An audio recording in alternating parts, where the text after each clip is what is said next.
হযরত ওয়ালা করাচি আমাদের দাদা হযরত বলেন, লা ইলাহা है मुकद्दम कलमाए तौहीद में गैर हक जब जाए है तब दिल में हक आ जाए है। আমার ভাইয়েরা একটু তো খেয়াল করি যে আল্লাহকে আমি কি বলে অঙ্গীকার করলাম। প্রথম বললাম লা ইলাহা, আল্লাহ গুনার কিছুর সঙ্গে আমার সম্পর্ক নাই, আমি মুশরিক না, আমি কাফের না, আমি মূর্তি পূজক না, আমি হারাম সম্পর্ক রাখি না, আমি সুদ ঘুষের সঙ্গে ডুবন্ত না। আল্লাহ লা ইলাহা, সব কিছু থেকে আমি মুক্ত।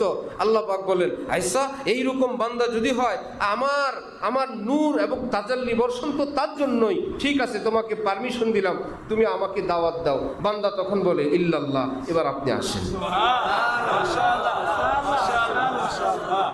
আগে অন্তরকে খালি করা, তারপরে আল্লাহকে দাওয়াত দেওয়া।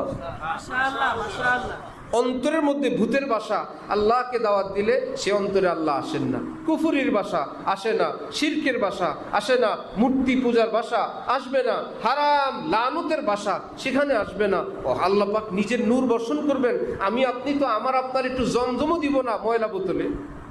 কারো ময়লা বোতলে একটু জমজম দিব না, একটু আতর দিব, কিছুই দিব না। কি বলবো, ভাই যেমনই হোক, দামি হোক কম দামি হোক, একটা ফ্রেশ বোতল নিয়ে আসেন, আমি একটু জমজম দিব খালেস।